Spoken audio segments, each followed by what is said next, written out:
prostate health with Dr. Robert Light, a Houston Metro urology physician.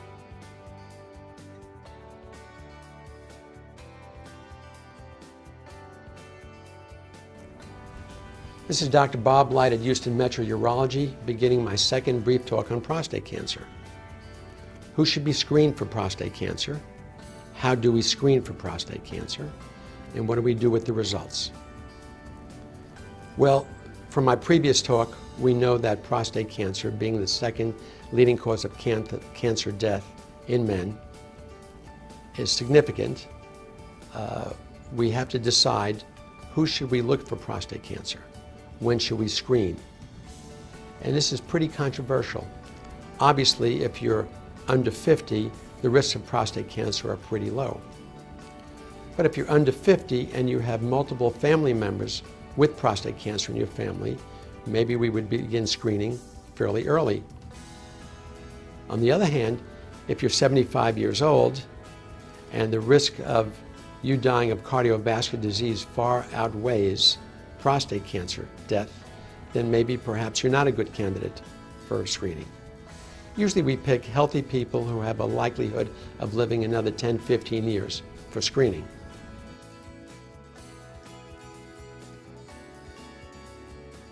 How do we screen for prostate cancer?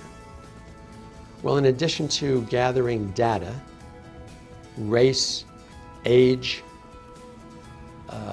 prostate-specific antigen blood testing results, ethnicity, we stratify risk. A patient would come in, would have a prostate exam, which is simply a lubricated gloved finger in the rectum, feeling the prostate, looking for hard nodules, thickening, hardened areas of the prostate, which are suspicious for prostate cancer.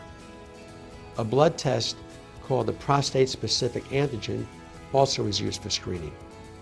Note that it's prostate-specific, not prostate cancer-specific. So there are several factors which can cause an increase in the PSA, and those are factors which damage the prostate cell so that this particular antigen, which is basically another name for a chemical, leaves the prostate cell and enters the bloodstream where it can be measured. We don't expect to see a lot of prostate-specific antigen in the bloodstream unless there's prostate damage from cancer, from benign enlargement, from infection, from an overzealous prostate exam. When we assess the prostate-specific antigen, we're looking for several things. We're looking for its absolute value, its rate of rise over years, so what we would call trending values. And lately we have newer tests called the Prostate Health Index and the 4K score tests, which will start to be used more commonly to weed out unnecessary biopsies. But let's get back to the PSA. Each urologist has in his mind what a normal PSA should be. If you're a young, healthy man, your PSA should be less than 2.5. If it isn't, you're considered to be high risk for prostate cancer.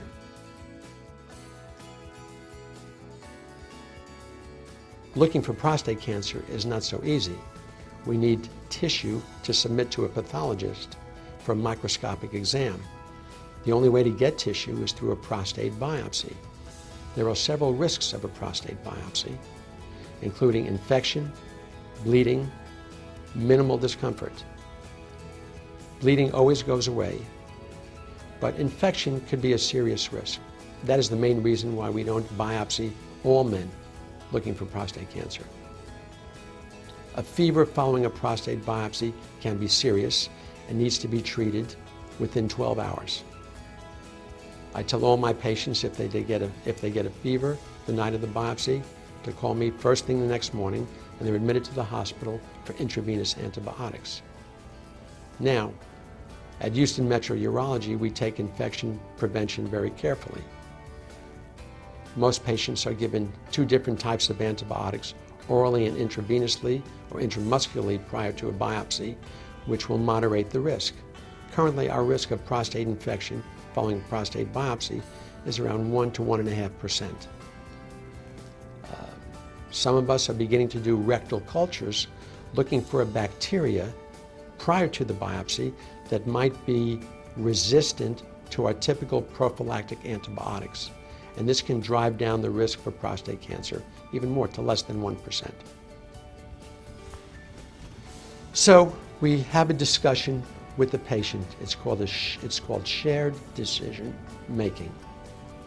We discuss this with the patient and decide if he's a good candidate for prostate cancer screening, if he's a reasonable risk for prostate biopsy, and then we get it scheduled.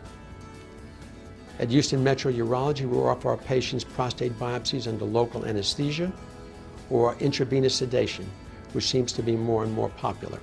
The patient comes in, is put to sleep at a mild level of sedation, and wakes up and the biopsy is over. There's no discomfort.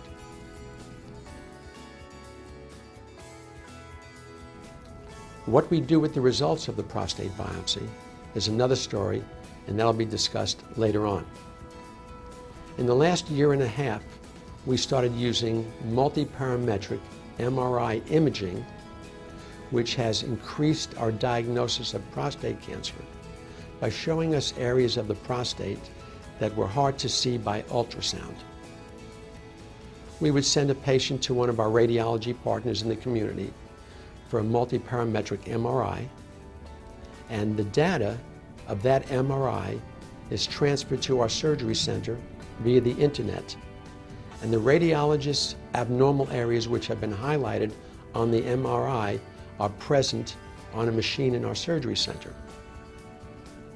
With our sedated patient, we do a transrectal ultrasound, put a small probe in the rectum, and we create a three-dimensional image of the prostate.